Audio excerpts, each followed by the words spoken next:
l'Église est en pleine croissance dans le monde francophone. L'Institut biblique de Genève veut répondre à ces besoins. Pour cela, les étudiants de première année reçoivent de solides bases dans plus de 30 matières bibliques. La première année à l'IBG met aussi l'accent sur la vie en communauté. Apprendre à connaître les autres, se connaître soi-même et tisser des amitiés. Vivre ensemble permet aussi aux étudiants de mettre en pratique au quotidien le message biblique. Viens découvrir une formation centrée sur l'Évangile qui allie la théorie et la pratique au service des églises locales.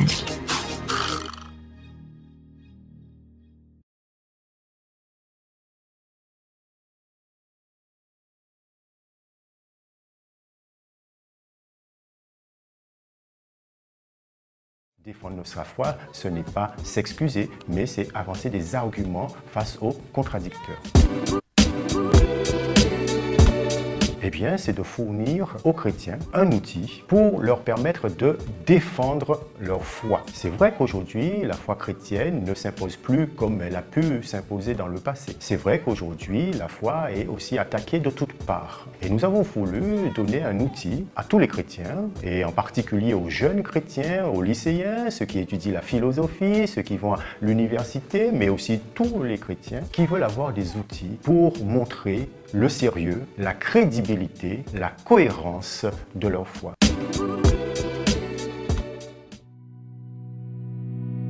C'est quoi Accent Louange? Accent Louange, c'est un podcast. Et chaîne YouTube. Basé sur des conversations. Avec moi. Des discussions avec des gens impliqués dans la louange. Je vais discuter avec les musiciens, les responsables de louange, les chanteurs et les chanteuses, les techniciens de son, les compositeurs des chants, les pasteurs, les gens qui aiment louer Dieu, quoi. des églises différentes, des contextes différents, mais francophones. francophones, pour apprendre des uns des autres. Réfléchir sur notre louange. Pourquoi on fait ce qu'on fait? d'être plus intentionnel dans notre ministère. Comment mieux rendre service dans nos églises. Mais c'est quoi cet accent? Cet accent-là? Non, cet accent-là. C'est pour qui alors ce podcast? Si vous êtes responsable ou membre de l'équipe de louange dans votre église. Si vous êtes pasteur ou leader dans votre église. Ou si vous avez juste un cœur pour la louange. Rejoignez-nous. Accent Louange. Zoom. Sur la louange réfléchie.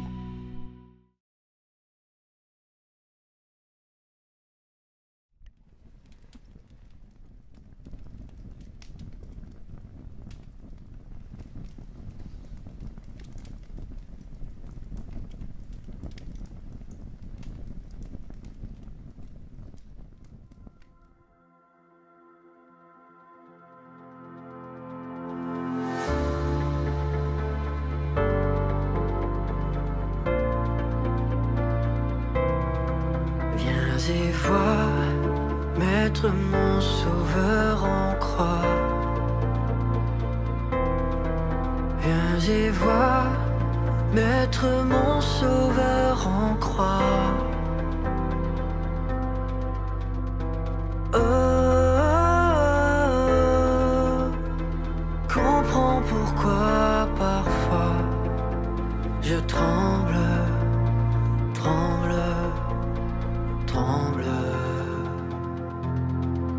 Viens et vois de leurs lances ils l'ont percé. Viens et vois de leurs lances ils l'ont percé.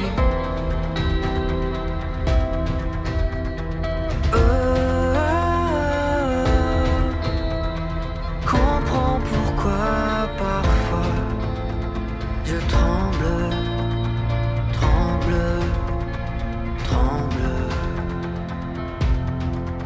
Viens et vois dans l'action il est porté. Viens et vois dans l'action il est porté.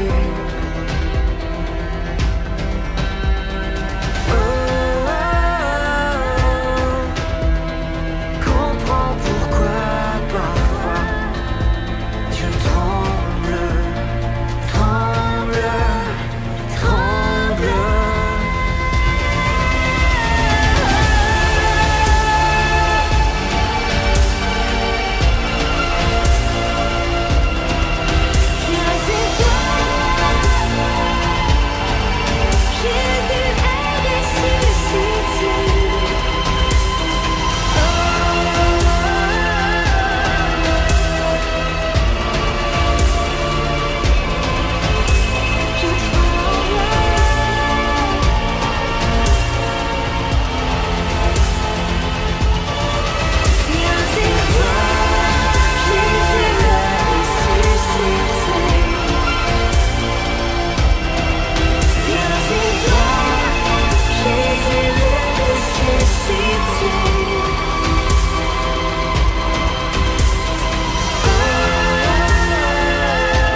Viens et vois, Jésus est ressuscité.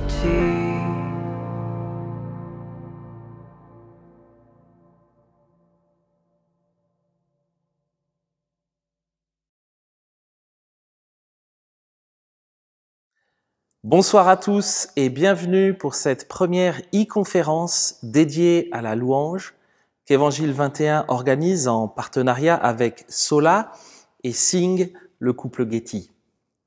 La louange, le chant, qui sont finalement des cadeaux que Dieu nous offre pour pouvoir lui exprimer la joie que nous avons de le connaître, mais également des moyens qu'il nous donne pour lui exprimer toute la gloire qui lui est due. Au travers de ces 2 soirées de conférences, d'enseignement et après des mois où nos églises ont été un petit peu dispersées dans la manière de vivre le culte communautaire, nous voulons ensemble ce soir, par la parole de Dieu, nous encourager, nous instruire, nous avertir réciproquement en toute sagesse, par des psaumes, par des hymnes, par des cantiques spirituels, sous l'inspiration de la grâce. Nous voulons de mieux en mieux et de plus en plus chanter à Dieu de tout notre cœur. Très bonne soirée à tous.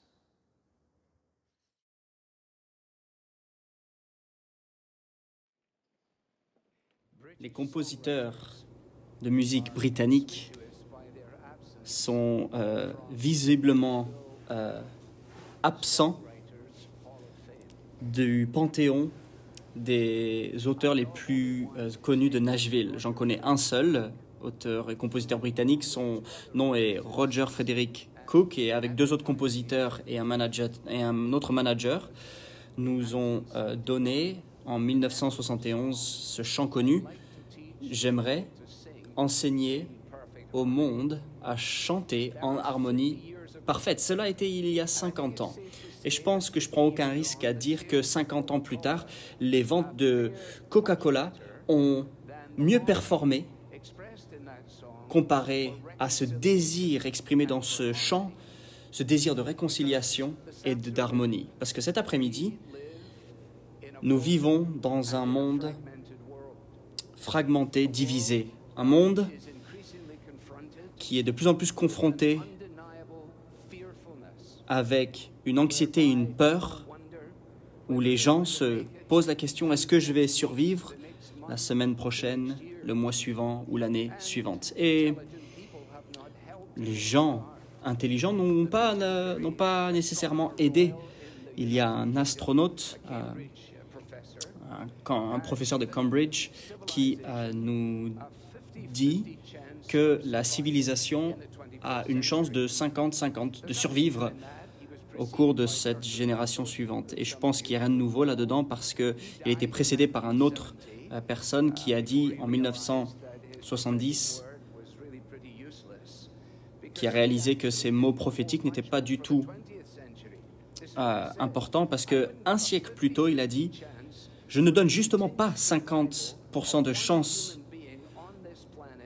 à cette humanité de survivre à la fin du XXe siècle. C'est vraiment encourageant comme propos. C'est la même personne qui, alors qu'il descend vers sa femme au petit déjeuner, lui dit: qu'est-ce que tu as pour moi aujourd'hui, mon chéri? Oh, tu sais, j'étais en train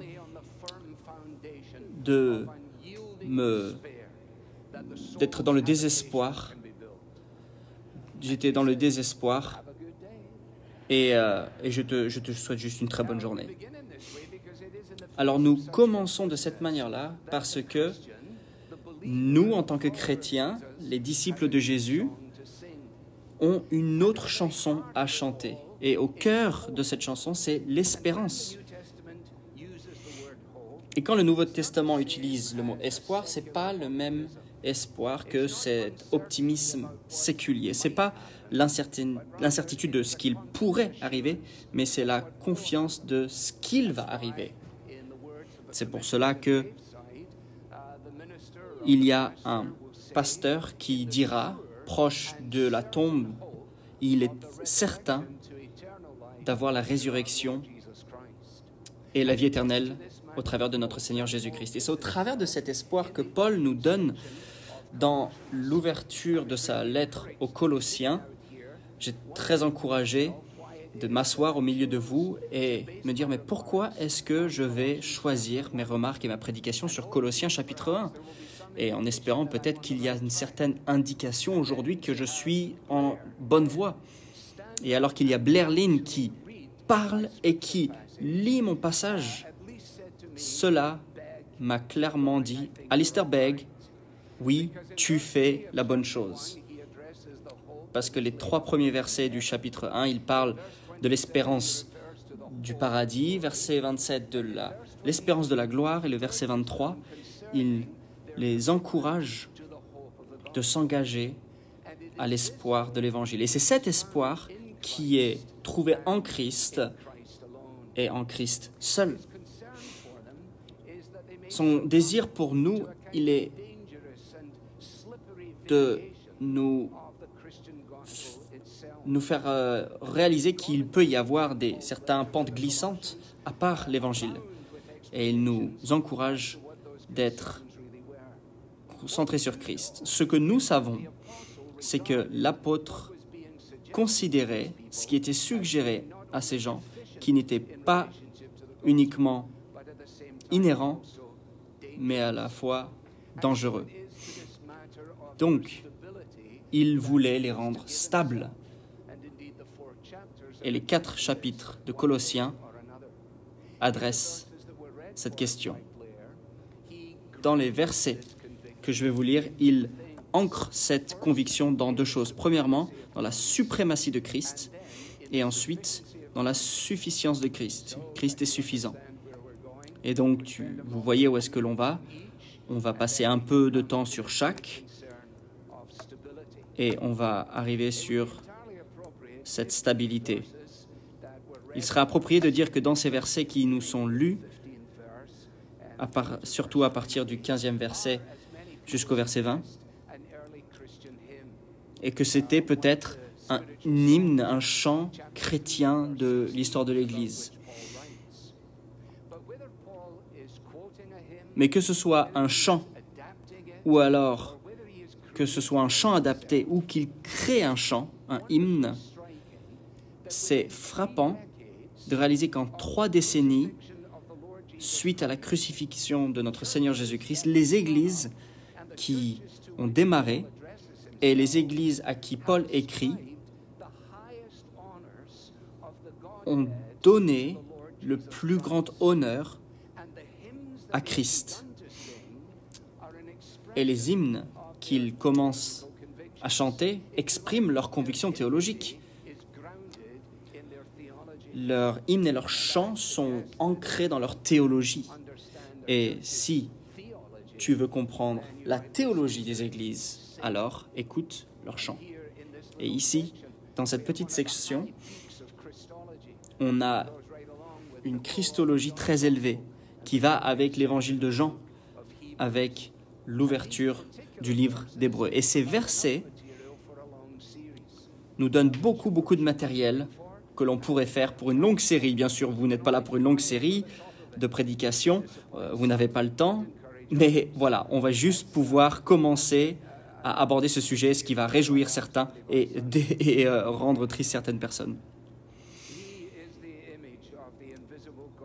Il est l'image du Christ invisible, le premier-né de toute la création.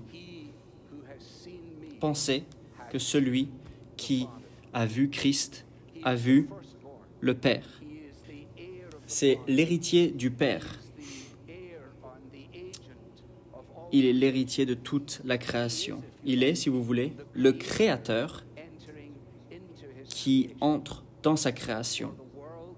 Parce que le monde a été fait par lui, le monde est maintenu par lui et le monde est redevable vis-à-vis de lui. Vous pourrez dire, voilà, c'est une perspective théologique qui n'a peu à nous dire aujourd'hui. Moi, je pense qu'il y a plein de choses que ce passage veut nous dire. Premièrement, parce que c'est la Bible, et deuxièmement, parce qu'on sait très bien ce qui se passe aujourd'hui. Ce que Paul fait dans cette section et dans le chapitre 2 est d'encourager ses lecteurs à s'éloigner de différentes théories et d'arguments. Et je voudrais me poser sur cet argument justement pour analyser la doctrine de la création est fondamentale dans notre génération. Je vais vous dire pourquoi. Parce que le panthéisme est vastement en train de progresser dans son impact. L'environnementalisme qui nous centre sur nous et qui donne des spiritualités centrées sur l'homme et qui dit que la nature et la création contient le sacré. La signification de cela est fait que parce que nous sommes dans la création, eh ben nous sommes dans l'ordre créationnel. Si nous allons vers le sacré, nous ne regardons pas en dehors de nous, nous regardons à l'intérieur de nous pour le sacré. Et Paul, quand il écrit au 1er siècle, l'importance dans chaque siècle est la même chose. Nous devons enseigner nos arrière-enfants qu'avant le temps, avant qu'il y ait quoi que ce soit, il y avait Dieu. Que la création n'est pas coéternelle avec Dieu. Qu'avant la création, avant le commencement, Dieu habitait seul au commencement Dieu. Et donc Paul dit à ces gens, c'est important. Si tu veux que ta vie tienne, si tu veux avoir un impact dans ta vie, si tu veux chanter des chants qui amènent une différence, tu dois comprendre à quel point Jésus-Christ est suprême. Alors si on allait au travers de cette section, on comprendrait qu'il est le roi de la création, il est la tête de l'Église. Toute la plénitude de Dieu habite en lui. En d'autres mots, tout ce qui puisse être connu dans la plénitude de Dieu en forme corporelle est trouvé dans le Seigneur Jésus-Christ. Et dans cela, il est venu pour nous réconcilier tout ce qui est brisé, tout ce qui doit être restauré, ce qui doit être amené sous le Christ. Donc, c'est nous, et c'est nous dans notre destination, dans le nouveau ciel, la nouvelle terre. Et ceci a été accompli à la croix. Et on voit dans le chapitre 2 que c'est là où il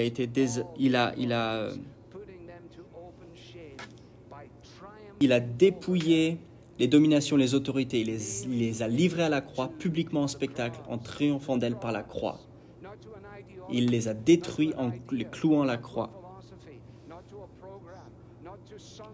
Il a eu la victoire totale. Il a fait cela. Jésus l'a fait, non par un programme, il l'a fait de manière suprême. La tête qui avait une couronne d'épines maintenant a une couronne de gloire. La plus haute place connue au paradis est la sienne. Rappelle-toi ce qu'il est en train de faire. Il est en train de leur dire, Paul, assure-toi que tu ne passes pas d'une espérance de l'évangile à une autre espérance. Donc, premièrement, assure-toi que tu comprends et que tu t'agenouilles devant cette suprématie. Deuxièmement, assure-toi que tu es convaincu que Jésus-Christ est suffisant, que son œuvre à la croix est suffisante. Pourquoi est-ce qu'il y aurait une nécessité d'une certaine chose? La réponse que la Bible nous donne, c'est parce que la raison pour laquelle notre monde est malade et brisé, la raison pour laquelle on est dans cette tension dans laquelle nous vivons, c'est tout simplement parce que il y a une séparation entre Dieu et nous. Une séparation entre Dieu et nous, un chiasme que l'on peut enlever. De notre côté, à cause de notre rébellion envers Dieu, et du côté de Dieu, avec sa colère contre le péché. Et dans cette tension, il n'y a pas d'espérance de paix sans que Dieu lui-même prenne l'initiative. Et il prenne l'initiative, c'est exactement ce qu'il a fait en Jésus-Christ. Jean le dit de cette manière-là, nous avons un avocat auprès du Père, Jésus-Christ, le juste. Et il est l'offrande propitiatoire pour nos péchés. Et sur cette croix, alors que Jésus est mort, la colère de Dieu a été satisfaite. Paul leur écrit et leur dit, mais pensez à cela, vous étiez ennemis, vous étiez hostiles dans vos pensées, vous étiez pécheurs et mauvais dans vos actes, vous n'avez aucun intérêt en Dieu, pas du tout envie de vous réconcilier, et vous étiez ignorants. J'étais aveugle. Mais quand j'ai cru, j'ai tout vu. Et qu'est-ce qui s'est passé? Eh bien, l'évangile est venu à eux.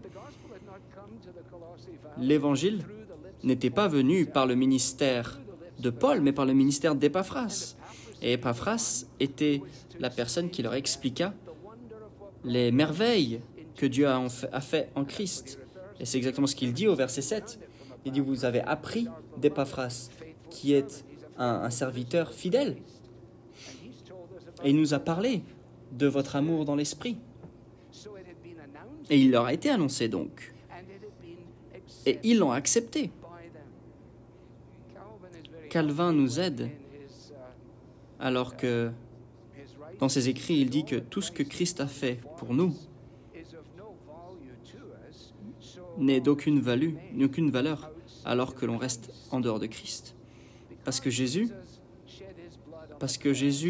a versé son sang à la croix, ne pardonne pas automatiquement les gens. Les réconciliations qui a été accomplie en Christ est une réconciliation qui doit être proclamée, qui est une réconciliation, une fois proclamée, doit être crue et acceptée.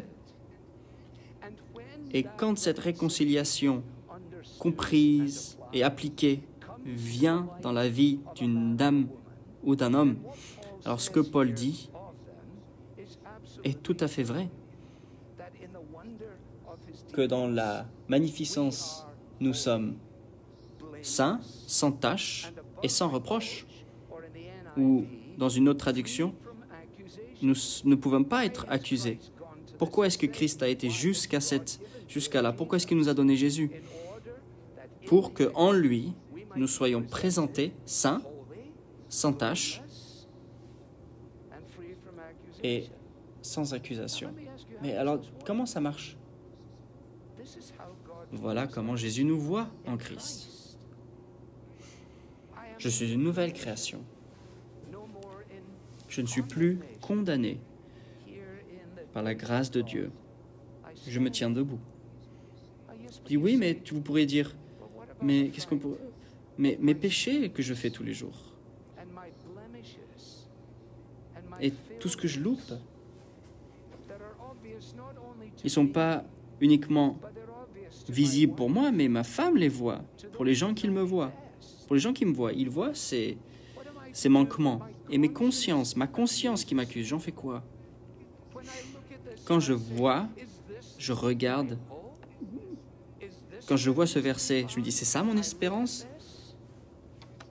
Là, vous voyez, voici la raison pour laquelle Murray McCheyne, qui est décédé à 29 ans, ce prédicateur presbytérien de Dundee en Écosse, qui a dit à sa congrégation, à chaque fois que vous regardez votre intérieur, regardez 10 fois Christ.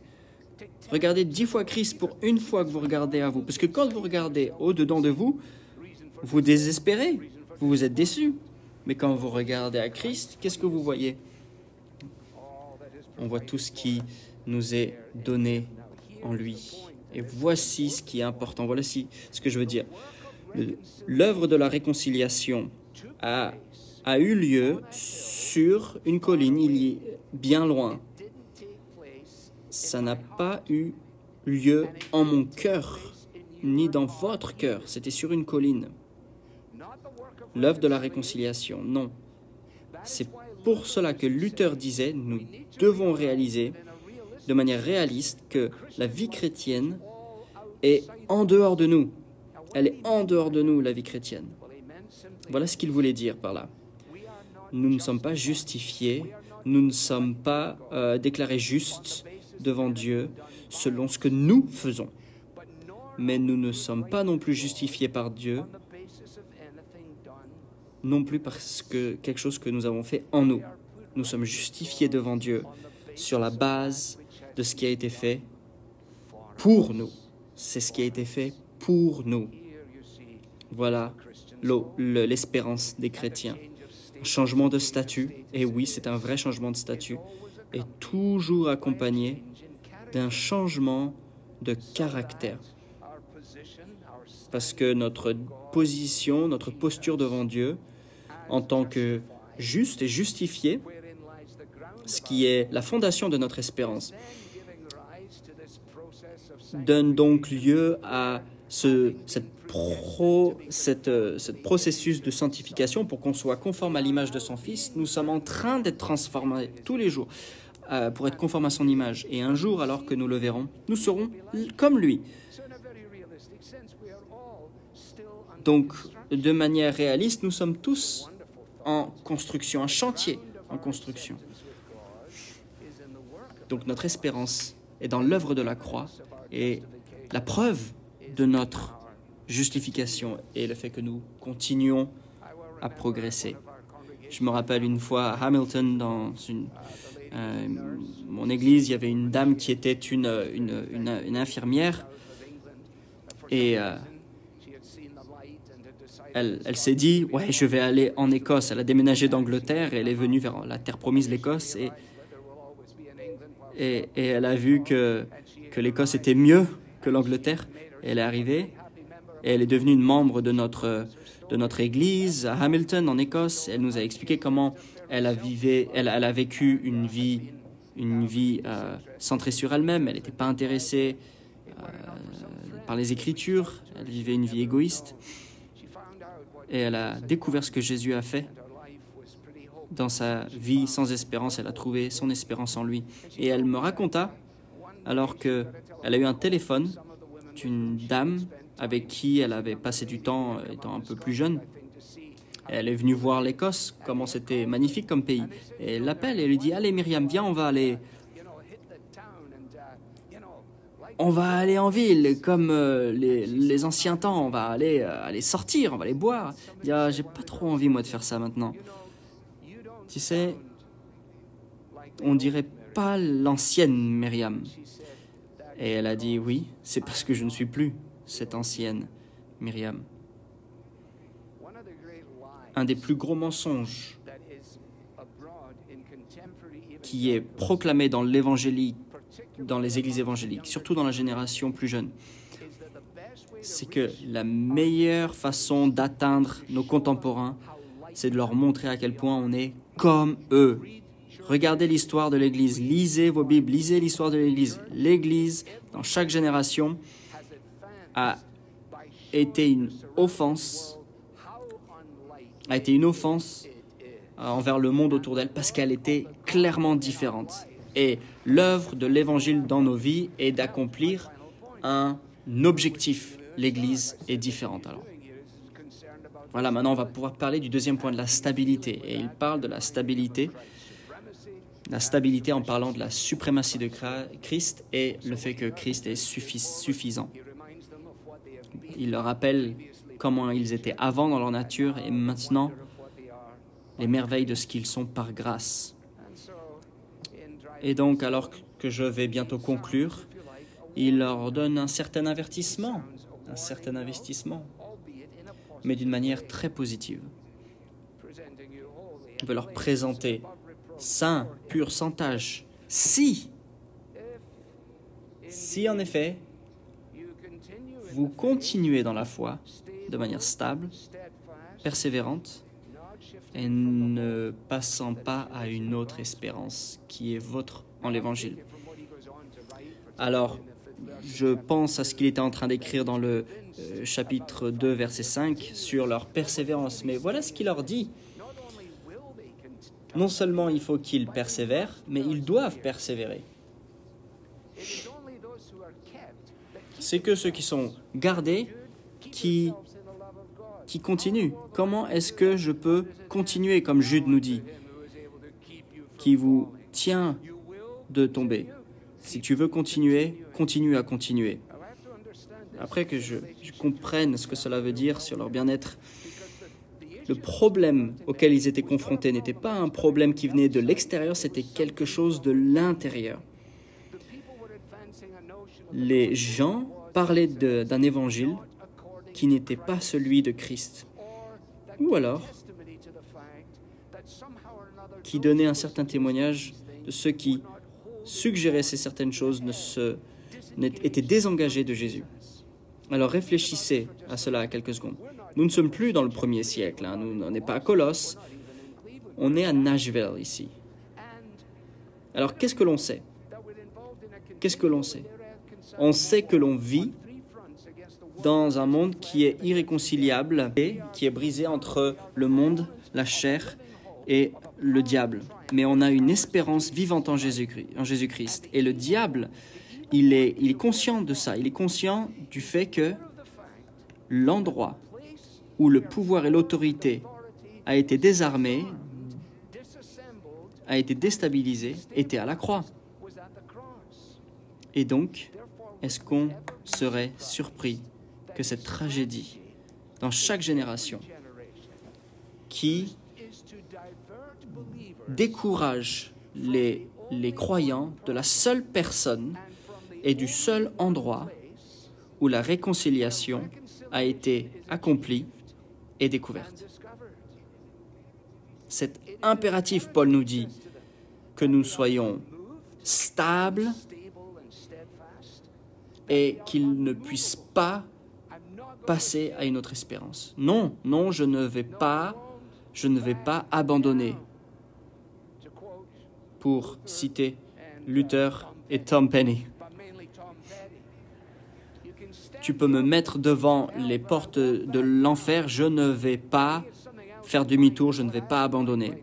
Mais voici le challenge de notre génération.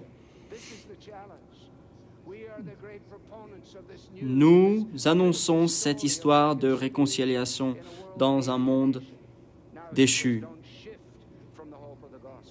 Ne soyez pas comme Hyménée et Philétus qui, eux, ont abandonné la foi et eux ont abandonné la parole. Non. Voici ce que Paul nous dit. Vous l'avez entendu, ce message. Vous l'avez entendu d'Épaphras. Ce message a été proclamé au travers de toute la création. C'est ce message, dit-il, que moi, je suis un serviteur pour vous. Et voilà ce qu'il dit. Vous devez comprendre que l'évangile du Seigneur Jésus-Christ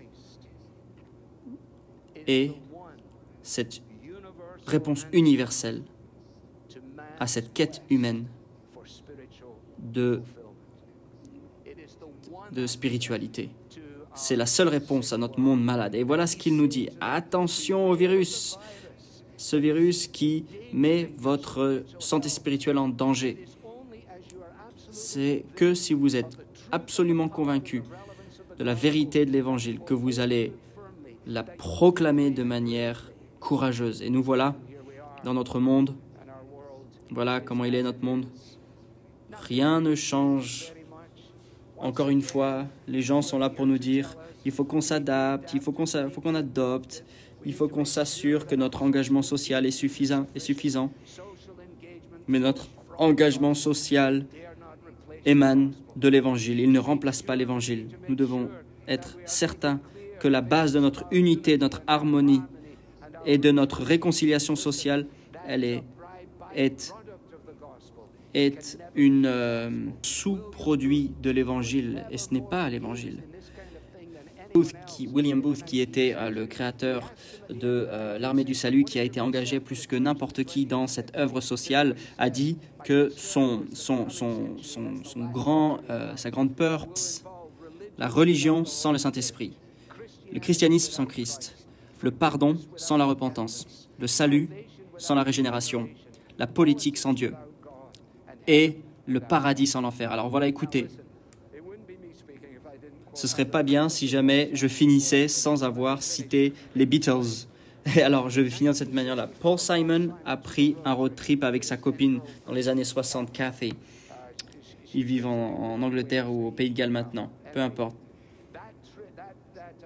Ce voyage, ce road trip qu'il a fait, était une inspiration pour la chanson qu'il a écrite qui s'appelait America. Et alors qu'ils étaient dans ce road trip, il a dit: Cathy, je suis perdu. Même si je savais qu'elle dormait, je suis vide et j'ai mal. Et je ne sais pas pourquoi. Je compte les voitures. On est tous venus chercher l'Amérique et ce qu'on est venu voir en Amérique. Pourquoi est-ce qu'il y a ce soupir et ce cri? Parce que on est séparé de Dieu. Parce que c'est que en Christ que la réconciliation est possible. Ô Christ, en toi, mon esprit a trouvé la paix, la joie, et mon âme a trouvé la paix, la joie. Si jamais je devais citer un autre compositeur, en Jésus seul, mon espérance est trouvée. Mon espérance est en toi. Prenons un moment de silence avant que nous chantons, alors que nous baissons la tête avant cette chanson.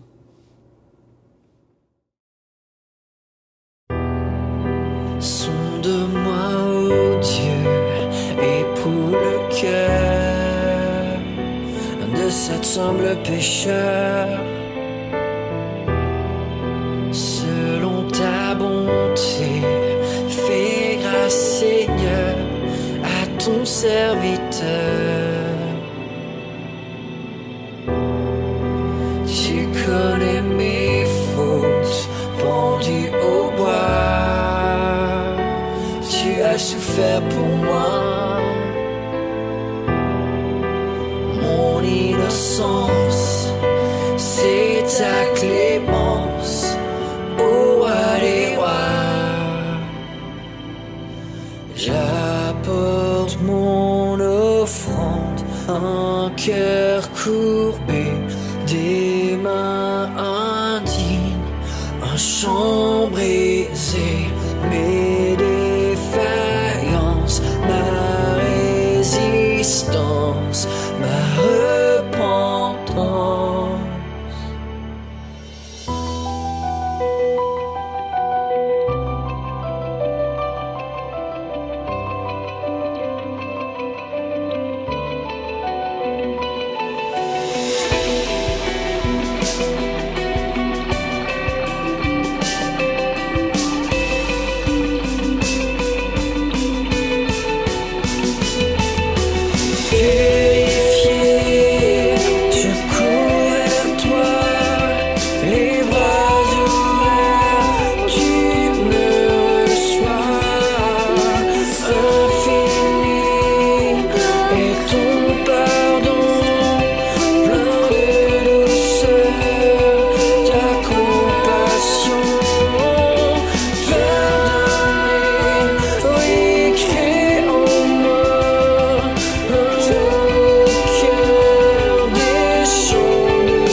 ton pardon, plein de douceur, ta compassion.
Alors que la grâce et la paix vous soient multipliées dans la connaissance de Dieu et du Seigneur Jésus-Christ, notre Dieu.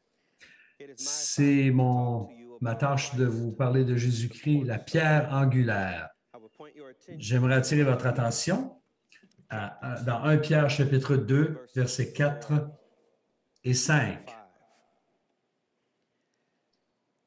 Les anciens bâtiments étaient faits de pierre. Le processus de construction commençait avec de couper, de façonner une pierre angulaire et toutes les autres pierres étaient coupées pour s'adapter à cette pierre. Alors, dans le processus de construction, dans le fond, on mettait toutes les pierres sur cette pierre angulaire autour de ces pierres.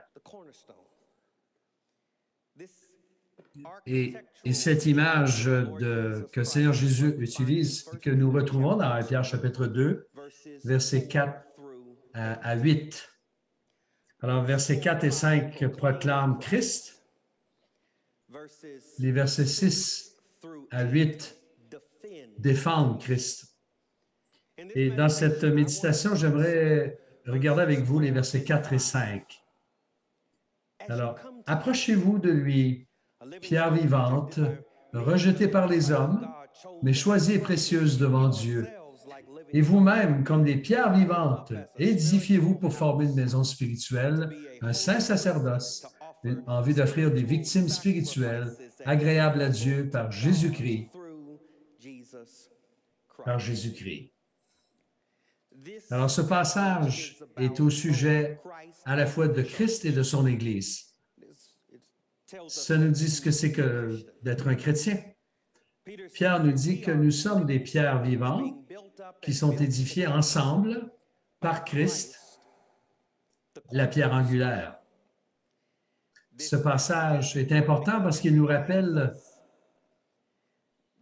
que nous ne sommes pas ceux qui nourrissent l'Église, la soutiennent ou la font même avancer. La pandémie c'est une chose qu'elle nous a montré, c'est que le Seigneur n'a pas besoin de nous.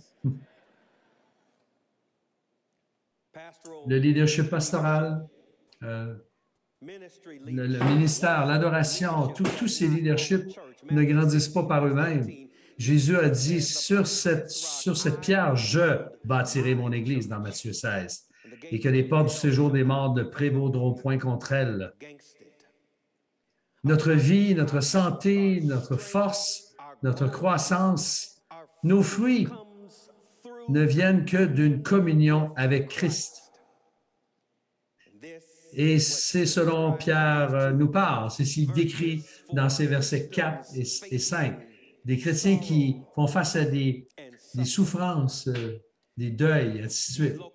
Les églises étaient dispersées en Asie mineure et ces chrétiens-là enduraient, vivaient une certaine tolérance, mais ça allait devenir une persécution, même de génocide sous Néron, qui allait vouloir détruire l'Église et le rayer de la carte de l'Empire romain. Alors Pierre écrit à ces chrétiens qui sont troublés de les exhorter à vivre dans l'espérance au sein d'une société hostile. Peu importe ce qui allait arriver autour d'eux, l'Église se tient fermement parce que Christ est la pierre angulaire. Un Pierre chapitre est une lettre, en fait, est une lettre pour aujourd'hui, très actuelle. La pandémie autour de nous a provoqué beaucoup de tumulte autour de nous, toutes sortes de divisions raciales, de la confusion doctrinale, des faillites morales, des divisions dans les églises, toutes sortes de choses, de combats spirituels autour de nous. Le monde autour de nous est en tumulte, mais Christ, lui, la pierre angulaire, sur lui, nous sommes en sécurité et forts, et nous sommes vraiment en sécurité avec lui. En Christ seul, mon espérance se trouve. C'est un chant en anglais qu'il cite. Alors, il est mon chant. Alors, cette pierre angulaire, ce rocher est ferme dans les pires sécheresses et les pires tempêtes.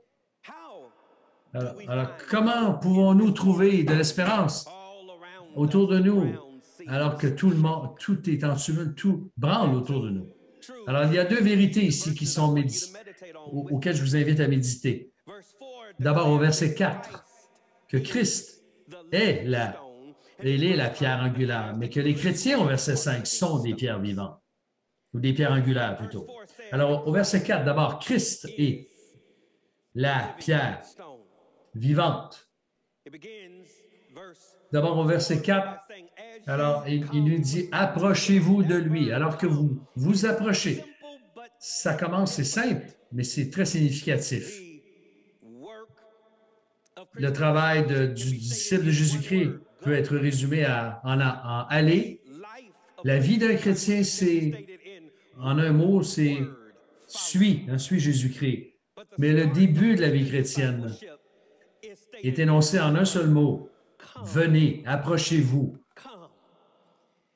Matthieu 11, 28, Jésus a dit, « Venez à moi, vous tous qui êtes fatigués et chargés, et je vous donnerai du repos pour vos âmes. » Jean 6, 38, Jésus dit, « Je suis le pain de vie. Celui qui vient à moi n'aura jamais faim, et celui qui croit en moi n'aura jamais soif. » Hébreux 7, 25 nous dit de nous approcher de lui avec assurance parce qu'il est parfaitement capable de nous sauver puisqu'il est toujours vivant pour intercéder en leur faveur pour nous. Des pécheurs doivent venir à Jésus-Christ pour être sauvés. Mais ceci n'est pas un appel au salut, au verset 4. Au chapitre 1, verset 1, il appelle les chrétiens, des élus. Même au verset 3, ici au chapitre 2, il nous parle que si vous avez goûté que le Seigneur est bon. Le verset 4 est un appel à la communion et non pas un appel à la conversion. Il dit, les croyants doivent être dans un processus de toujours être en train de s'approcher de Dieu, de venir à Dieu, de venir à lui. On est plusieurs ici qui se réunissent, nous sommes fatigués, nous sommes épuisés. Comment pouvons-nous retrouver un renouveau dans une restauration? Alors bien, le verset 4 nous dit, approchez-vous de lui. Approchez-vous de lui. Lui, c'est le Seigneur Jésus, le Seigneur au verset 3. Si vous avez goûté que le Seigneur est bon, alors c'est une description du salut, mais pensez-y un instant. Pensez à la magnitude de ce qu'il dit. Toute la grâce que le Seigneur nous a donnée, c'est seulement un avant-goût de tout ce qu'il a pour nous. Mais ce salut, si vous avez goûté que le Seigneur est bon, devrait exciter notre appétit. Alors, comment grandissons-nous dans notre appétit spirituel, dans la grâce et la gloire de Dieu? Verset 4 nous dit, « Approchez-vous de lui. » En vous approchant de lui, c'est ce que vous allez faire. Donc, c'est en Christ seul que nous trouvons la suffisance totale pour tous les besoins de notre vie, particulièrement ceux de notre âme. Alors, il est Il est notre prophète, notre roi, tout suffisant au verset 4. Il est dit qu'il est une pierre vivante. Quel langage! Il est une pierre vivante. Une pierre morte ne fait pas de sens pour nous. Hein? Ça a l'air un peu paradoxal de parler d'une pierre vivante, mais Christ, il est la pierre vivante parce qu'il est mort à la croix, mais il est ressuscité des morts. Il déclare, « Je suis la résurrection et la vie. » Il est la pierre vivante qui a la vie, qui est la vie, qui donne la vie. D'une perspective humaine, au verset 4, il nous dit que cette pierre vivante, elle a été rejetée par les hommes. Le mot « rejeté » ici veut dire une désapprobation après examen, après un test, une épreuve. C'est une chose d'être rejeté d'une façon rapide, mais d'être rejeté après examen, c'est ce que les constructeurs, c'est qu'ils ont fait et ils ont rejeté Christ. Jean nous le dit au chapitre 1, « Elle est venue chez les siens, la parole, et les siens ne l'ont pas reçue. » Alors, ce rejet a trouvé son point culminant à la croix du Calvaire, au chapitre 2, verset 23. Il est dit, il a été, dans Acte 2, pardon, celui qui était élu selon la présence de Dieu il a été crucifié par des hommes impies. Jésus a été rejeté et est rejeté par des hommes pécheurs. Mais la Cour suprême divine, elle surmonte toutes les opinions humaines sur Christ. Christ a été rejeté par les hommes, mais aux yeux de Dieu, il est choisi, la pierre est choisie et précieuse.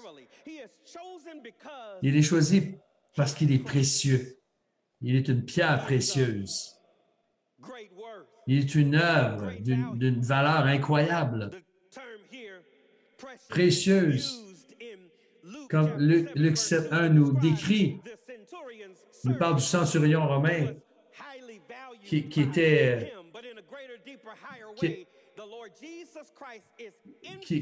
précieux aux yeux de son maître, mais Jésus ici, il est précieux aux yeux de Dieu, comme une pierre précieuse et choisie. Sa naissance virginale nous montre son caractère sans péché, nous montre qu'il était précieux. Tous les miracles qu'il a opérés nous disent qu'il était précieux. Son expiation de substitution pour nous montre qu'il était précieux. Sa résurrection des morts nous montre qu'il était précieux. Son ascension glorieuse le déclare comme étant précieux. Et son nom incomparable le déclare comme précieux. Alors, c'est notre espérance dans la souffrance. Christ a été exalté, selon un autre texte. Et Philippiens chapitre 2, Dieu lui a donné le nom qui est au-dessus de tout nom, afin qu'au nom de Jésus, tout genou fléchisse et que toute langue confesse que Jésus-Christ est Seigneur sur la terre et sous la terre. Que toute langue confesse qu'il est Jésus-Christ à la gloire de Dieu le Père. Alléluia. À l'agneau. Pour l'agneau. Désolé, là, j'étais en train de... J'essayais de garder mon enseignement très calme comme Alistair Begg qui m'a précédé, mais je peux pas. Christ est la pierre vivante. Mais au verset 5, mais les chrétiens aussi sont des pierres vivantes. Alors, c'est ce qu'il dit. Nous sommes... édifiez-vous pour former une maison spirituelle. Alors, Christ est la pierre angulaire, il est la pierre vivante. Et dans ce Sauveur ressuscité, nous devenons des pierres vivantes. La vie de Christ et la vie du chrétien. La vie de Christ et la vie de l'Église. Colossiens 3 nous dit que vous êtes morts et votre vie est cachée avec le Christ en Dieu. Et lorsqu'il paraîtra, vous allez paraître avec lui aussi dans la gloire. Alors, les chrétiens en Christ sont des pierres vivantes. Alors, c'est un énoncé de notre relation avec Christ, avec l'Église. Vous et moi, en Jésus-Christ, nous sommes des pierres vivantes. Laissez-moi être très clair ici. Des pierres vivantes ne sont pas des pierres éparpillées, un peu éparpillées partout. Elles sont des pierres vivantes construites, édifiées les unes avec les autres. Alors, c'est un rappel pourquoi le rassemblement de l'Église est tellement essentiel. Alors, le Nouveau Testament, selon Cranfield, un commentateur, nous dit que le Nouveau Testament ne connaît rien, ne dit rien sur des chrétiens qui sont seuls, une piété détachée de l'Église locale.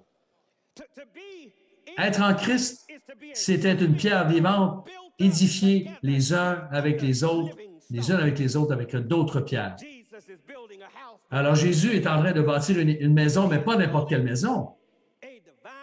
Il construit une habitation divine, son Église, sa maison.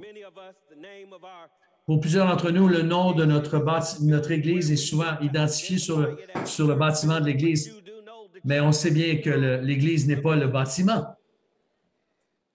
L'Église n'est pas où vous allez, c'est qui nous sommes. Nous sommes édifiés en Christ comme une maison spirituelle. Et remarquez au centre du verset 5, Pierre change de métaphore. Il dit d'abord que nous sommes une maison spirituelle, mais nous sommes aussi un saint sacerdoce qui offre des victimes spirituelles. Quel changement intéressant. D'abord, nous sommes des pierres, mais ensuite, nous sommes des pierres qui offrent des victimes spirituelles dans la maison de Dieu. Alors, la réalité de Christ, l'espérance est tellement grande et on n'est pas simplement en lui, nous sommes aussi un sacerdoce. Nous n'avons pas une prêtrise, mais nous sommes des prêtres. Nous devenons un sacerdoce pour lui, parce que Christ est notre médiateur. Le péché qui nous séparait de Dieu a été réglé. Le sang de Jésus-Christ, son Fils, son pardon a ouvert pour nous un nouvel accès auprès de Dieu, selon chapitre 2, verset 5. 1 Timothée, chapitre 2, nous dit qu'il y a un seul Dieu et un seul médiateur entre Dieu et les hommes. Et celui-là, c'est Jésus-Christ, homme, le Fils de Dieu. En lui, Romains 5.1 nous dit que nous avons la paix avec Dieu, mais en lui aussi, Romains 5.2 nous dit que nous avons un accès par la grâce auprès de Dieu. Mais cet accès spirituel vient d'abord. Regardez la suite du verset 5 avec moi. Parce que notre espérance est dans cette pierre angulaire, nous vivons pour offrir des victimes spirituelles par Jésus-Christ. Alors, qu'est-ce que ça veut dire? Allons au verset 9. Vous, par contre, Pierre dit, vous êtes une race élue, un sacerdoce royal, une nation sainte, un peuple racheté, afin d'annoncer les vertus. Alors, c'est un énoncé de ce que c'est l'adoration. Nous annonçons les vertus de celui qui vous a appelé des ténèbres à son admirable lumière. Pierre est mon genre de prédicateur. Il n'a pas juste parlé de lumière, il parle d'admirable lumière. Il la qualifie. C'est une lumière admirable parce qu'elle est divine, parce qu'elle sauve. C'est une lumière qui nous purifie, qui conduit les gens. Elle est éternelle, cette lumière. Et par ce langage, il exprime que l'adoration est toujours centrée, et théocentrée. Nous ne sommes pas là pour soutenir, pour d'abord parler de nos problèmes et pour nous divertir dans nos préférences. Non, nous nous réunissons pour proclamer l'excellence et la grandeur de celui qui nous a appelés des ténèbres à son admirable lumière. Jésus a payé pour tout, a tout payé. Il a tout payé. Et Christ, maintenant, il veut des sacrifices pour nous. Romains 12 nous dit d'abord, il veut nous. Hein? Nous sommes le sacrifice que Dieu veut. d'offrir nos corps comme des sacrifices vivants, saints et agréables à Dieu, ce qui sera de votre part un culte raisonnable. Romains 12:1. Hébreux 13:15 aussi nous parle de sacrifices que Dieu désire. Il est dit dans la Bible, hein, par Christ dans Hébreux 12, Hébreux 13, pardon. Par Christ, nous devons offrir à Dieu continuellement un sacrifice de louange, le fruit des lèvres qui confesse son nom, qui confesse le nom de notre Dieu. Nous devons offrir à Dieu des sacrifices de louange de façon continuelle, à travers lui, à travers tout cela, parce que Christ est notre pierre angulaire. On chante à travers Christ, par Christ. On se réjouit en lui par Christ, par toutes ses vérités. On offre des sacrifices, des louanges à Dieu par Christ. Il y avait un bateau qui était en naufrage. Un jeune garçon a été projeté dans l'eau. Il était accroché après une pierre, un rocher. Et les sauveteurs l'ont trouvé le lendemain, puis ils l'ont amené. Ils voulaient savoir qu'est-ce qui t'est arrivé pendant la nuit? Est-ce que tu as pleuré? Est-ce que tu as tremblé pendant la nuit? Il dit oui, absolument. J'ai tremblé beaucoup pendant la nuit. Mais pendant que je tremblais, le rocher n'a pas bougé. Lui n'a pas tremblé. C'est notre espérance en Christ. Que peu importe les tumultes autour de nous, mon assurance, mon espérance est basée et se tient sur le sang de Christ et sa justice. C'est un cantique en anglais qu'il est en train de citer. Alors, je ne peux goûter qu'au nom de Jésus, sur Christ, le rocher solide, je me tiens parce que tout le reste, tous les autres terrains sont des sables mouvants. Prions ensemble. Père du ciel, nous te remercions pour le Seigneur Jésus qui a été choisi et précieux et vivant. Nous te remettons toute la louange parce qu'à la croix, au Christ à la croix, sa résurrection victorieuse du tombeau dans laquelle nous trouvons une espérance vivante. Seigneur, je te remets tous les chrétiens qui sont fatigués en ce moment et troublés, qui ont rempli de fardeau par la maladie physique, des épreuves dans le ministère, des difficultés familiales, des difficultés financières, peu importe, Seigneur. Ô Dieu, nous voulons nous tenir sur le rocher de Christ qui est sûr. Nous regardons à toi, afin que tu nous gardes de tomber, afin qu'on puisse être trouvé irréprochable devant toi. Et c'est à toi, Seigneur, notre Dieu, notre Sauveur. À toi la gloire, la majesté, l'autorité, dès maintenant et pour toujours. Amen.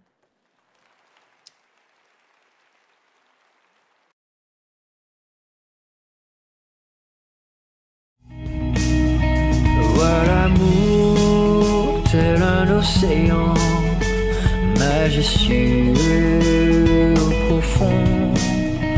Vois le roi de la vie offrant son sang pour nous en rançon.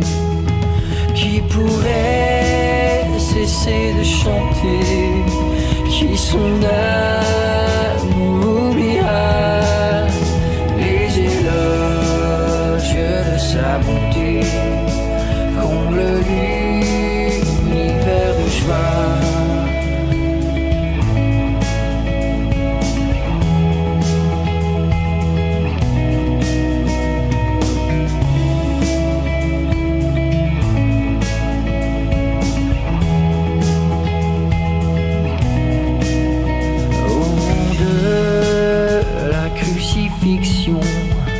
Les fontaines s'ouvrant grand, d'un déluge de compassion coule la grâce en torrent. L'amour incommensurable jaillit des portes célestes quand la justice véritable touche un pécheur et l'accepte.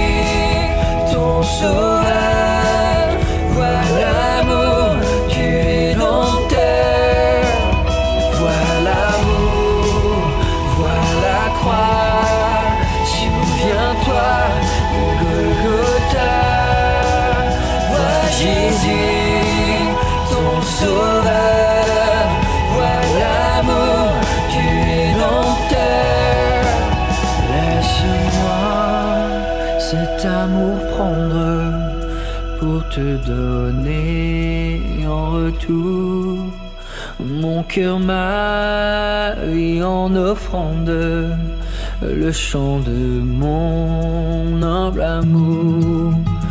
Tu seras ma seule gloire, rien du monde je le vois, ton amour sera mon phare, je vivrai caché en toi.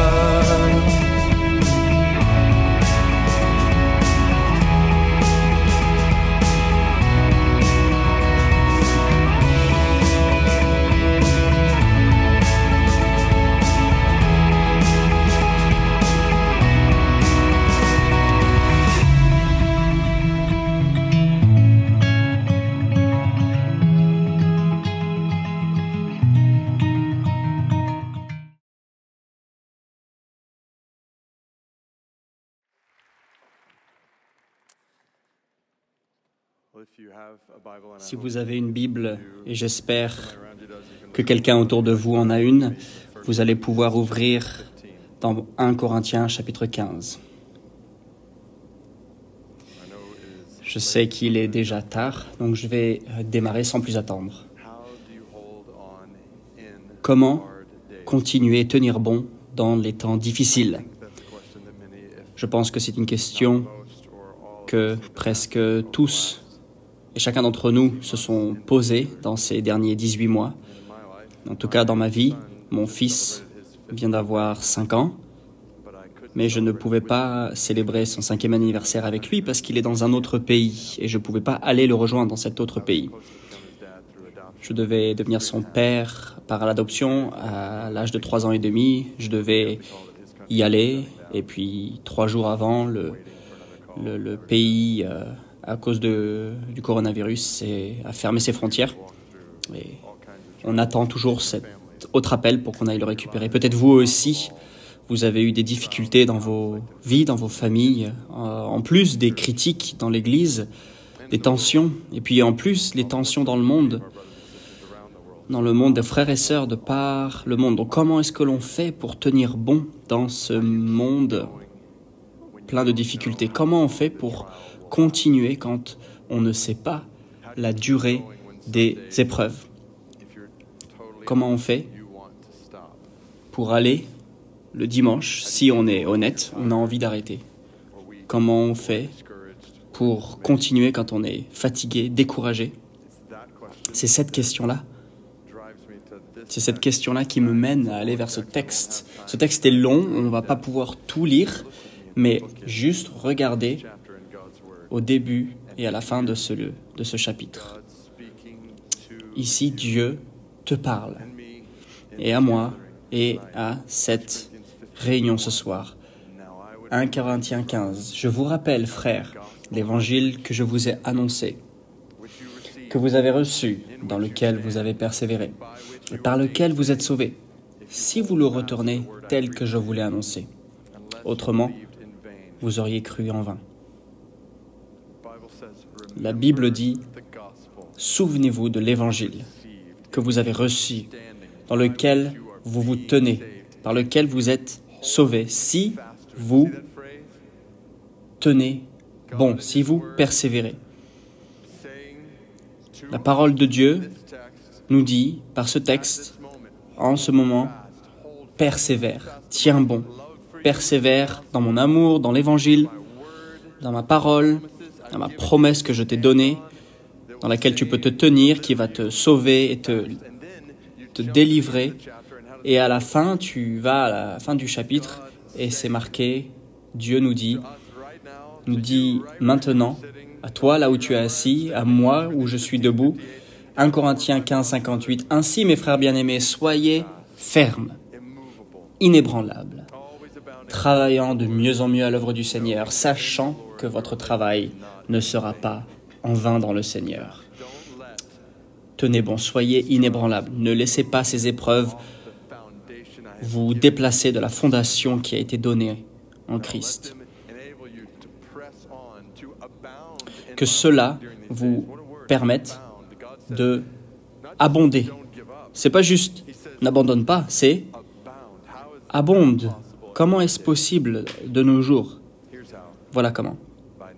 En sachant que dans le Seigneur, notre travail n'est pas en vain. Ton travail, votre combat pour la foi, le fait que vous persévériez, ce n'est pas en vain. Ça vaut le coup pour l'éternité. Mais comment faire? Comment abonder avec confiance que ça vaut la peine? Et la réponse, elle est entre deux. C'est entre ce verset 1 et verset 58, mais on n'a pas le temps de tout lire. Mais j'ai envie de vous montrer trois vérités solides qu'on doit se souvenir si on veut abonder dans nos jours. Maintenant et dans le futur. Et en fait, c'est tout le chapitre qui nous dit de nous souvenir de vérité pour persévérer. La première vérité que Dieu nous dit, et il veut que l'on se souvienne aujourd'hui dans cette arène, peut-être vous qui regardez en ligne et qui écoutez en ligne, je ne sais pas ce qui se passe dans votre vie, dans votre famille, dans votre église en ce moment même, mais j'ai envie que vous écoutiez cette parole là où vous êtes, assis où vous êtes, avec vos circonstances, frères et sœurs, premier appel, rappelez-vous, rappelle-toi que la grâce de Dieu va toujours être suffisante pour vous. Rappelez-vous que la grâce de Dieu sera toujours, et c'est pas juste le fait de le dire 3 fois, c'est 3 fois suffisant, mais on doit mettre l'emphase sur ce mot, c'est toujours suffisant. C'est toujours suffisant pour toi. Et 1 Corinthiens 15, verset 10, nous dit que la grâce de Dieu est la seule raison par laquelle Paul est ce qu'il est. Et la grâce de Dieu n'est pas venue en lui en vain. Et regardez les mots suivants, j'ai travaillé dur, mais ce travail n'est pas moi, c'est la grâce de Dieu qui est en moi, avec moi. J'aime bien ce langage, ce que je fais, ce n'est pas moi, c'est Dieu, et c'est la grâce de Dieu. Et on va voir en 1 minute que Paul, il vit des épreuves, et il parle de la grâce de Dieu qui l'aide à continuer à persévérer au milieu des épreuves. Et on sait très bien que ce n'est pas le seul endroit dans la Bible. 1 Colossiens chapitre 1, il en parle aussi. 2 Corinthiens 12, il en parle aussi de la grâce qui est suffisante. La puissance est parfaite dans ta faiblesse. Quand tu es faible, c'est alors que tu es fort, par la force de Dieu. Donc on l'entend, cette parole de Dieu. Quelques pages plus loin, dans 2 Corinthiens 1, verset 8, Paul rajoute encore. Il nous dit clairement qu'on était plein de désespoir. Paul nous dit, je ne sais même pas si j'allais continuer, même pas dans le ministère uniquement, mais dans ma vie, je ne sais même pas si j'allais continuer. En fait, on a été condamnés à mort, mais cela était pour nous faire reposer, pas sur nous, mais sur Dieu qui ramène les morts à la vie. Et ça nous ramène à 1 Corinthiens 15. Comment est-ce que l'on peut se savoir que Dieu et sa grâce seront toujours suffisantes pour nous, pour toi, pour tes circonstances, ou ce que tu vis maintenant, ou ce que tu vas vivre dans les jours à venir, Paul nous dit, rappelle-toi, tu te reposes sur l'aide de Dieu qui ramène les morts à la vie, qui ressuscite les morts. Et c'est exactement ce que Paul nous dit un peu plus tôt, que Christ est mort selon les Écritures, il est ressuscité le 3e jour selon les Écritures, il est apparu à Céphas et puis aux 12. Alors si on ne fait pas attention, on peut le lire ici, c'est basique, hein. Ouais, voilà, il est mort, il est mort, il a été enterré, il est ressuscité, mis au tombeau. Ouais, c'est monotone, ouais, je connais, mais pensez, réfléchissez bien à ces paroles. Il n'y a rien de monotone dans ce passage. On parle d'un homme qui est mort.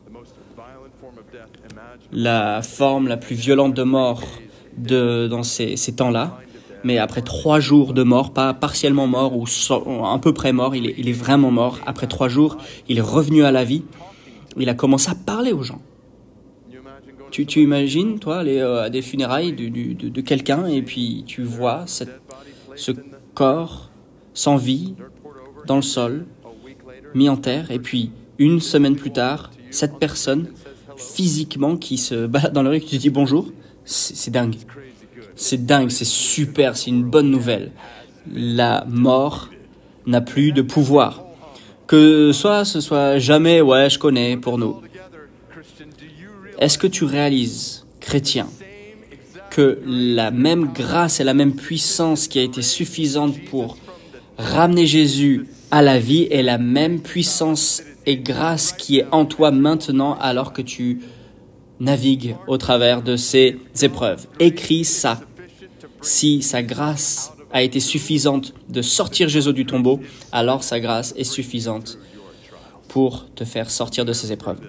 Rappelle-toi ça, quelles que soient les ténèbres qui t'entourent, quelle que soit la difficulté qui t'entoure, quel que soit ton découragement, rappelle-toi de ça, que Satan a été battu, la mort a été battue, le péché a été battu, que la joie, elle est là, et la grâce infinie, elle est là pour toi, et elle sera toujours suffisante pour toi. Ça, c'est le premier rappel que je voulais faire. Voici le deuxième rappel, la deuxième vérité basée sur 1 Corinthiens 15. Comment tenir bon dans nos temps difficiles? Numéro 2, tu te souviens que la résurrection est réelle. Rappelle-toi que la résurrection est réelle. Alors oui, la résurrection de Jésus entre les morts, c'est fondamental.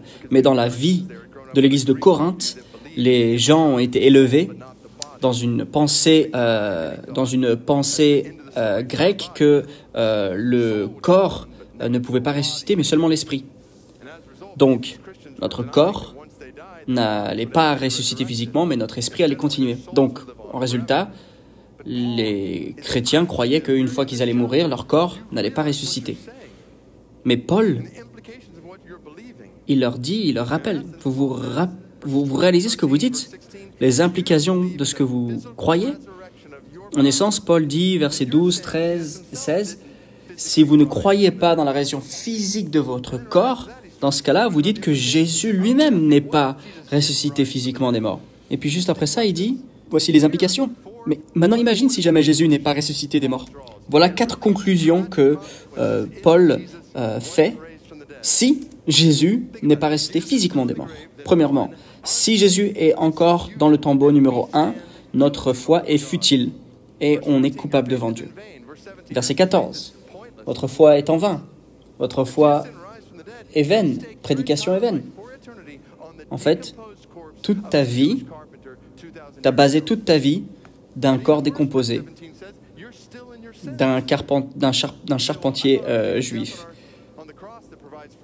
Mais oui, même si la croix est l'endroit où le pardon se fait, la résurrection, on voit que le sacrifice a été accepté par le Père.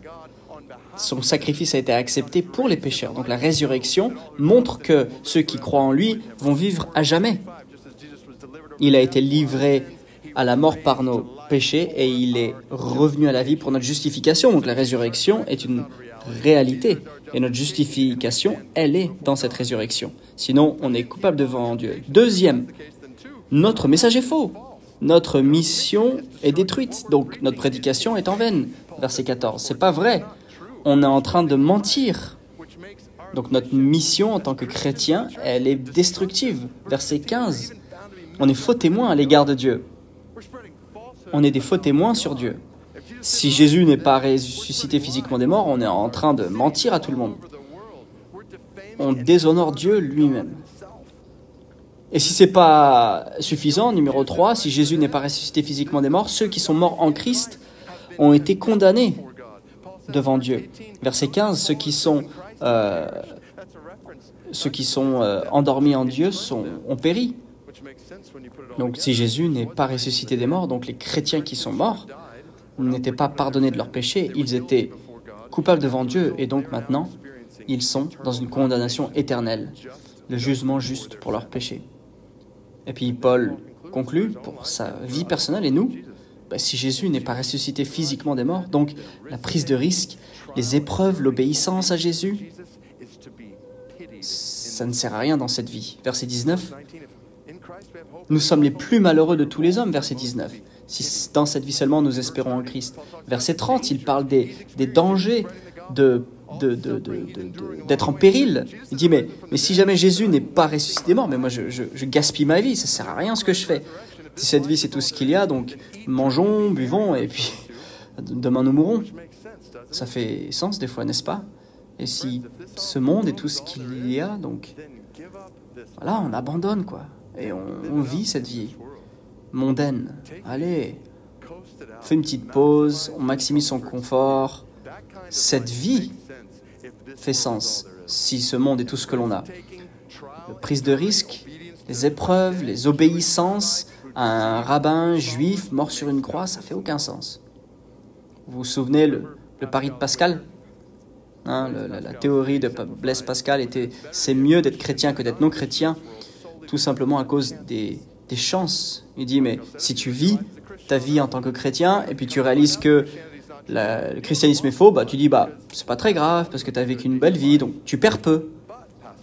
Mais si jamais tu vis ta vie en tant que non-chrétien, et finalement tu trouves que dans l'éternité, le christianisme est vrai, dans ce cas-là, tu perds tout. Et tu vas passer toute ton éternité en enfer. Donc si jamais tu pèses le pour et le contre, tu dis, en fait, c'est plus sage d'être un chrétien. La Bible est à l'opposé de cette thèse. Voilà, Pascal dit, ce que Pascal dit est peut-être vrai si jamais la vie chrétienne était juste, en fait, le rêve américain. Allez, on vit avec les possessions, les plaisirs. Allez, on va à l'église le dimanche, de temps en temps. Et si jamais c'était ça le christianisme, alors oui, le pari de Pascal ferait sens, mais non. Dans notre culture, on a cette version du christianisme, c'est cette version du christianisme que beaucoup de chrétiens croient. Et puis ils se disent de temps en temps, je vais aller voir Jésus. Mais cela n'est pas ce que la Bible enseigne. Parce que le christianisme biblique est une question de risque, d'épreuve, d'obéir à Jésus, de dépenser sa vie pour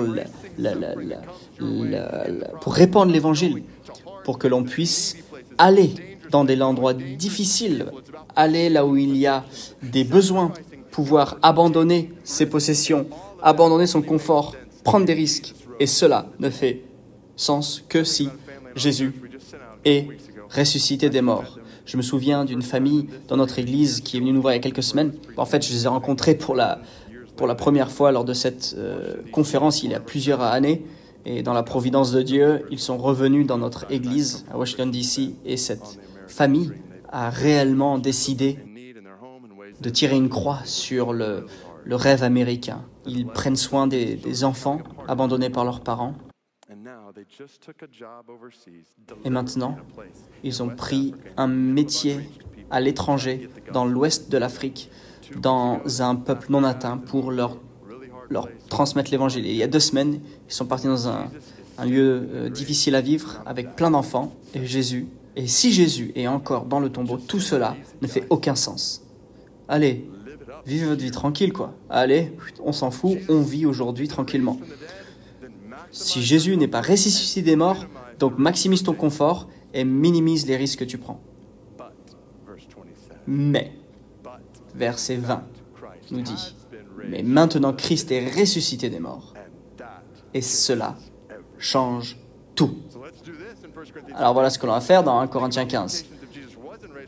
Maintenant, ce qu'on va faire, c'est qu'on va penser aux conséquences qui existent parce que Jésus est ressuscité des morts. Alors suivez-moi parce que voilà les conséquences. Premièrement, notre foi a un fondement et on est devant Dieu. Notre foi n'est pas futile. Notre foi est fondée de manière exceptionnelle.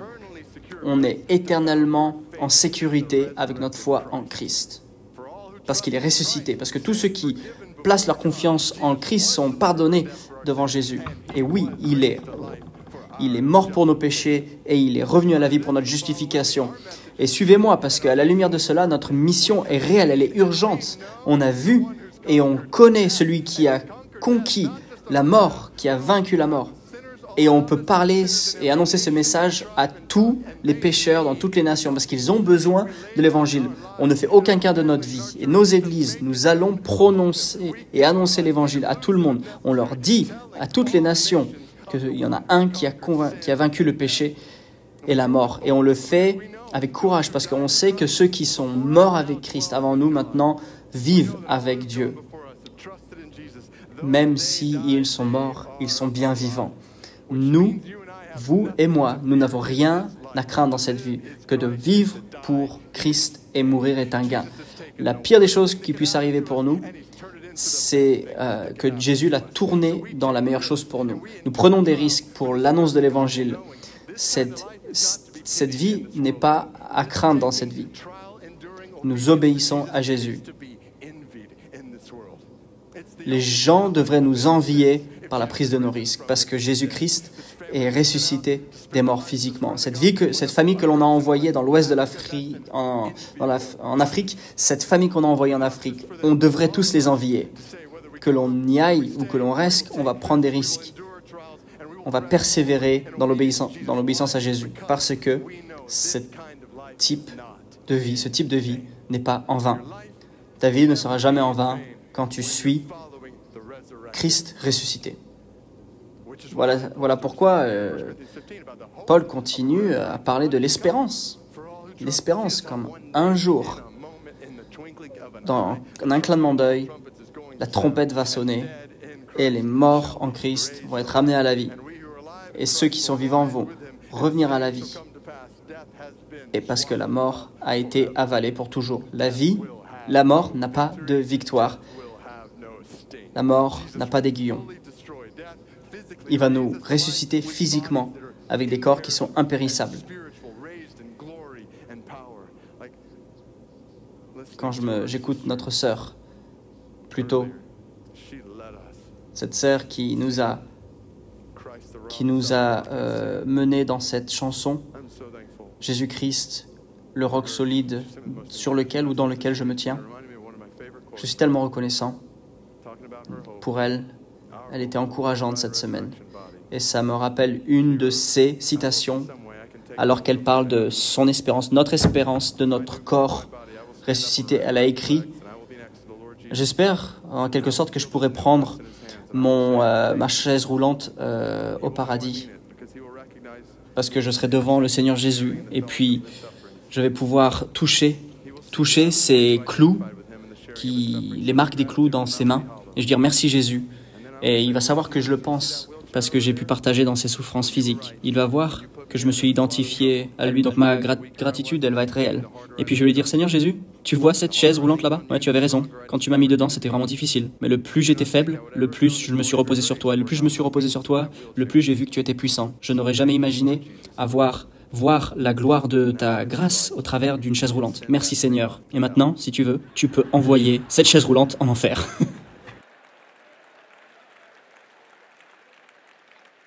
Loué soit Dieu, la résurrection est réelle. Alors tenez bon dans les temps difficiles, parce que la grâce de Dieu, alors elle sera toujours suffisante pour vous. la résurrection réelle. Et troisième point, rappelez-vous où l'histoire va. J'ai plus beaucoup de temps, mais au milieu de ce chapitre, on a un peu un résumé de l'histoire. Il remettra les royaumes à Dieu le Père, avoir détruit toute dénomination, toute autorité, toute puissance. Il leur a mis tous ses ennemis sous ses pieds. Alors imaginez, voilà ce qui va se passer. Tous les royaumes seront soumis à Dieu. Et dans le futur, Jésus, maintenant, est ressuscité des morts. Il est au Père et il règne avec toute autorité. Il est auprès du Père et jour après jour, Jésus, il est en train de mettre tous les ennemis de Dieu pour en faire son marchepied, alors que l'Église persévère et proclame au travers des épreuves et des tentations. Les ennemis de Dieu sont en train d'être vaincus. Hommes, femmes viennent à Dieu. Et tous les ennemis de Dieu sont en train d'être vaincus. C'est là où les veuves, les pèlerins trouvent une maison. Les persécutés sont délivrés. Dans le nom de Jésus, les ennemis de Dieu sont vaincus. Voilà ce que Jésus est en train de faire maintenant. Il fait ça dans l'histoire et il le fait au travers de vous et de moi. Alors persévérez, Église. Ça vaut la peine d'abonder en cela. Gardez vos yeux fixés. Gardez vos yeux fixés là où l'histoire est en train d'aller. Je vais vous raconter une histoire. Alors que j'étais au lycée, j'étais dans l'équipe de baseball. Et le seul problème, c'est que j'étais pas bon dans le baseball. J'étais mauvais au baseball. Il dit, ouais, mais bon, t'es dans l'équipe de baseball, comment ça se fait que t'étais pas bon? Oui, mais j'étais dans l'équipe de baseball parce que l'équipe de baseball, elle était mauvaise. C'est la seule raison pour laquelle j'étais dans l'équipe de baseball. On n'a jamais gagné un seul match dans la saison.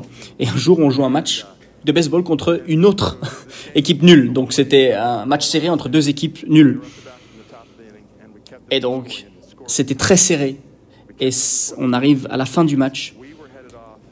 Et puis, on était à égalité. Et c'était à nous de jouer. Et on avait cette occasion de gagner un match. Je me rappelle, le coach nous regarde et dit, les gars, le coach dit, on a enfin une occasion de gagner un match. On doit le faire maintenant, parce que si on va dans le temps additionnel, on va perdre. On va perdre, hein, n'est-ce pas? Oui, on va perdre. Donc c'est maintenant, ici, tout de suite. Alors, il me pointe du doigt et il me dit, David, c'est toi le suivant. Quand tu vas à la première base, on te met à la deuxième, tu vas à la troisième base, et après, ouais, on va gagner. Je dis, ouais, c'est ça, ouais. On va gagner un match. Moi, arriver à la première base, ça n'arrive pas non plus. Donc, tous les mecs, ils sont, allez, vas-y, David, va jusqu'à la première base. Alors, je mets mon casque, je prends ma batte, je marche jusque là-bas et je prie. Je dis, Seigneur, tu sais, tu aimes tout le monde sur le terrain. Seigneur, donne-moi de la grâce, utilise tout cela pour leur sanctification. S'il te plaît, Seigneur, je veux juste arriver à la première base. Alors je me tiens là avec la batte en main, et par la grâce de Dieu, je n'arrive pas à taper la balle, et résultat, je marche. Donc voilà, j'arrive pas à taper, donc je marche jusqu'à la première base. J'arrive à la première base, je regarde le coach, le coach, il me fusille du regard. Et alors là, je commence à courir parce que mon collègue suivant, il réussit à taper la balle. Et j'arrive à base numéro 2. Et là, je commence à sauter en plongeant.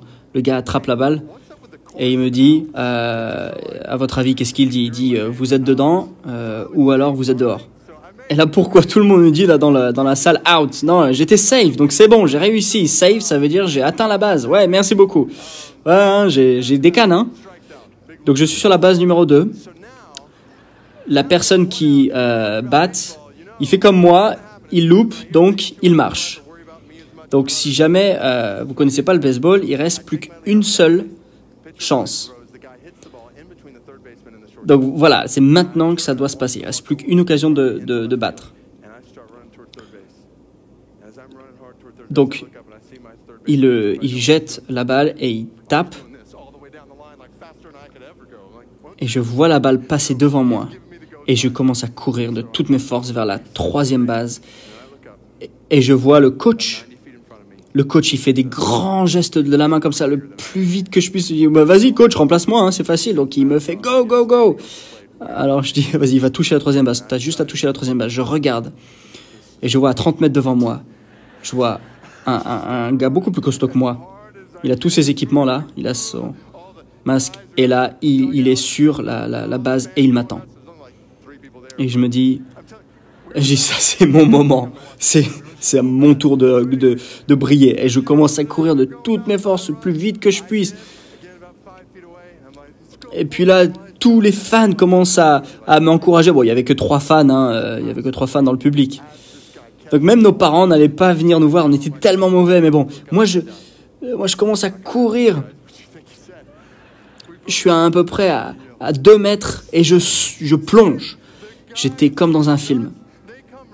Mais alors que la personne récupère la balle, moi je saute et puis mes mains passent la base. Le gars il me touche et on se regarde tous dans la poussière. Alors qu'est-ce qu'il a dit? Safe? Oui c'est bon, ou out? Tu as loupé. Et il dit safe, safe. Et tout le monde est devenu fou. Il court vers moi, il saute sur moi. On avait cru qu'on avait gagné le championnat du monde, mais on a juste gagné un match. C'était l'un des plus beaux... Bon, c'était le seul moment de gloire de ma carrière sportive. C'était vraiment la joie pure dans ce moment. Mais bon, je vais vous poser une question. Imagine, moi en tant que joueur de baseball, alors que je courais vers la troisième base, je lève les yeux, puis je me dis, tiens, j'ai un peu faim. Puis au lieu de courir vers la base, je commence à aller vers la cabane de hot dog, la baraque à frites. Et là, au lieu d'aller à la troisième base, je regarde dans les stands une jolie fille qui est venue nous voir. Je dis, waouh, elle a l'air plus jolie que le gars qui m'attend là-bas sur la troisième base, donc je vais aller lui parler. Pour parler de je sais pas à quel point je marche bien.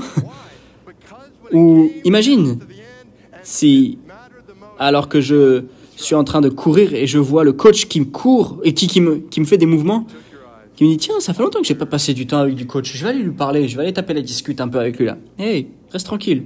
Comment ça va? Comment ça se passe? Mais non, tu peux pas gagner un match parce que alors que j'étais en train de courir et on était dans les dernières secondes, j'étais distrait. Alors que tu devais courir tout droit, tu as été distrait. Et je vois une arène pleine de frères et de sœurs et de l'autre côté de l'écran qui vivent des temps difficiles.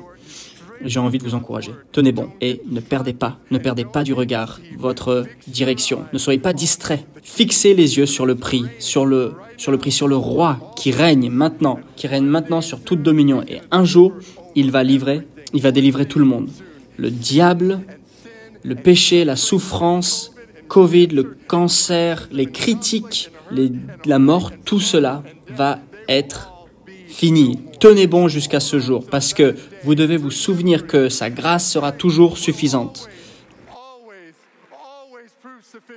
Sa grâce sera suffisante. La résurrection physique est réelle et toute l'histoire se dirige vers ce jour où on sera là avec des hommes et des femmes de toutes nations, langues, qui vont se dire qui est digne d'ouvrir le sceau. Le lion de Juda qui a vaincu la mort revient. Il va revenir pour nous ramener à lui. Frères et sœurs, soyez inébranlables. Sachez que votre travail n'est pas en vain.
l'Église est en pleine croissance dans le monde francophone. L'Institut biblique de Genève veut répondre à ces besoins. Pour cela, les étudiants de première année reçoivent de solides bases dans plus de 30 matières bibliques. La première année à l'IBG met aussi l'accent sur la vie en communauté. Apprendre à connaître les autres, se connaître soi-même et tisser des amitiés. Vivre ensemble permet aussi aux étudiants de mettre en pratique au quotidien le message biblique. Bien découvrir une formation centrée sur l'Évangile qui allie la théorie et la pratique au service des églises locales.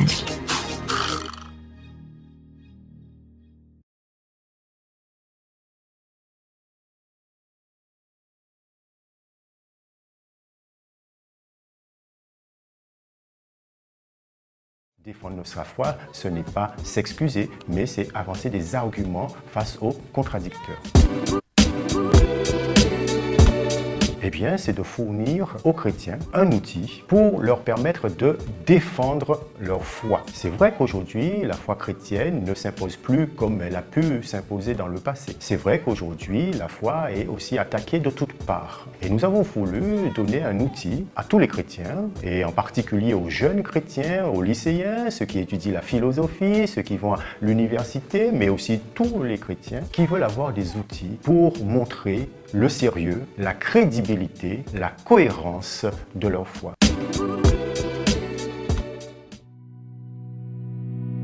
C'est quoi Accent Louange?